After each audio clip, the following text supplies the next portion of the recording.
ಬೆಂಗಳೂರಿನಲ್ಲಿ ರೋಡ್ ಮೇಲೆ ಗಾಡಿಗಳಕ್ಕಿಂತ ಜನರೇ ಜಾಸ್ತಿ ಇರ್ತಾರೆ ಅಂತ ಅನ್ಸುತ್ತಾ? ಪಾಪ ಅವರಾದ್ರೂ ಏನ್ ಮಾಡ್ತಾರೆ? ನಡ್ಕೊಂಡು ಹೋಗೋಕೆ ಒಂದು ಫುಟ್ಪಾತೇ ಇಲ್ಲ ಸರಿಗೆ. ಫುಟ್ಪಾತ್ ನಮ್ಮ ದೇಶದಲ್ಲಿ ನಡ್ಕೊಂಡವ್ರಿಗಂತೂ ಮಾಡಿಲ್ಲ. ಅದು ಯಾರಿಗೋಸ್ಕರ ಮಾಡಿದಾರೆ ಅಂತ ದೇವ್ರಿಗೆ ಗೊತ್ತು. ನಮ್ಮ ಮನೆ ಹತ್ರ ಇರೋ ಒಂದು ಫುಟ್ಪಾತ್ ಮೇಲೆ ಹೋಗಿ ತೋರಿಸ್ತೀನಿ ನೋಡಿ.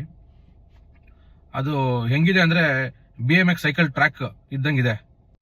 ಸುಪ್ರೀಂ ಕೋರ್ಟ್ ಡೈರೆಕ್ಟಿವ್ ಪ್ರಕಾರ fundamental rights as a part of constitutional right to life article 21 ಪ್ರಕಾರ ಫುಟ್ಪಾತ್ಸು ಡಿಸೇಬಲ್ ಫ್ರೆಂಡ್ಲಿ ಆಗಿರಬೇಕು, ಆಮೇಲೆ ಸೇಫ್ಟಿ ಆಗಿರಬೇಕು, ಏನೋ ಅಬ್ಸ್ಟ್ರಕ್ಷನ್ಸ್ ಇರಬಾರ್ದು ಅಂತ ಸುಪ್ರೀಂ ಕೋರ್ಟ್ ಡೈರೆಕ್ಟಿವ್ ಇದೆ.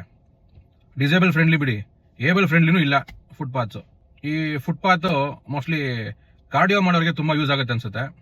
ಈ ತರ ಫುಟ್ಪಾತ್ ಮಾಡಿ ಜಾಗ ವೇಸ್ಟ್ ಮಾಡೋ ಬದಲು ಆ ಫುಟ್ಪಾತ್ನ ಪಾರ್ಕಿಂಗ್ ಸ್ಪೇಸ್ ಆಗಿ ಕನ್ವರ್ಟ್ ಮಾಡಿ ರೋಡಿನ ಒಂದು ಸೈಡಲ್ಲಿ ಈ ಟ್ಯೂಬುಲರ್ ಮಾರ್ಕಿಂಗ್ಸ್ ಹಾಕಿ ಫುಟ್ಪಾತ್ನ ಡಿವೈಡ್ ಮಾಡಿ ಅಟ್ಲೀಸ್ಟ್ ಫುಟ್ಪಾತ್ಗೆ ಈವನ್ ಫುಟ್ಪಾತ್ ಅವರು ಸಿಗುತ್ತೆ, ಇಮಿಡಿಯೇಟ್ ಆಗಿ ಒಂದು ಸೊಲ್ಯೂಷನ್ ಅವರು ಸಿಗುತ್ತೆ.